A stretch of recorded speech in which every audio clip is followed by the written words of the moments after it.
this is what your page of graphics looks like when you design a 2x3-inch button on our design tool at designer.buttonmakers.net. And this is what the graphic punch looks like.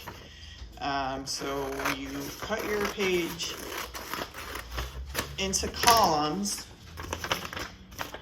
and then slide it through the graphic punch. And you can center it using this edge and this edge. Bink. Our Photoshop templates have the full octagonal shape on there, as well as placement for perimeter text, which shows up on the back of your 2x3. But that's basically how you use the graphic punch.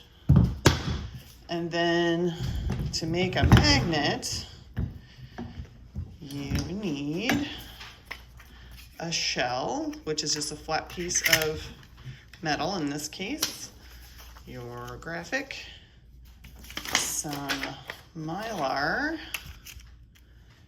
and then your flat plastic back.